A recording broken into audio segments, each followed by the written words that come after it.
জম্মু কাশ্মীরের পেহেলগামে পর্যটকদের ওপর হামলার পর আবার উত্তপ্ত ভারত পাকিস্তান সম্পর্ক।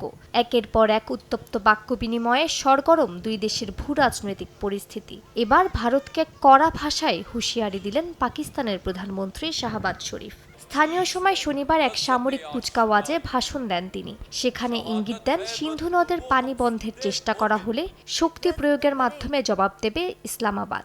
এ সময় তিনি আরও জানান পাকিস্তান শান্তি চায়, তবে এ কারণে পাকিস্তানকে কোনোভাবেই দুর্বল ভাবা যাবে না। নিজ দেশের প্রতিটি ইঞ্চি রক্ষায় সব ধরনের পদক্ষেপ নেওয়া হবে বলেও জানান তিনি।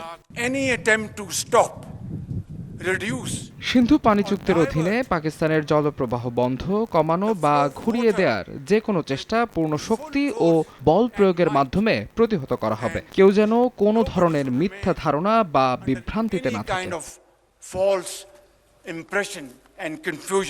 পাকিস্তানের স্বরাষ্ট্রমন্ত্রী মোহসিন নাকভি শনিবার জানান, হামলার বিষয়ে নিরপেক্ষ তদন্তের জন্য প্রস্তুত রয়েছে পাকিস্তান।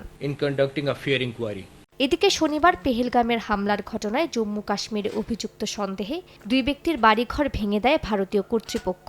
এছাড়া সশস্ত্র বাহিনী কাশ্মীরের জঙ্গলে ব্যাপক তল্লাশি অভিযান চালায়। নিরাপত্তা পরিস্থিতি পর্যবেক্ষণ করতে এলাকা পরিদর্শন করেন সেনাপ্রধানও।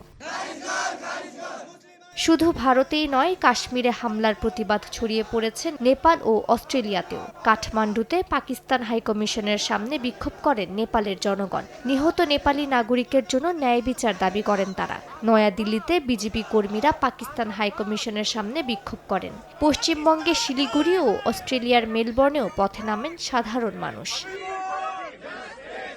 মালিহা সুহরাওয়ার্দী, সময় সংবাদ।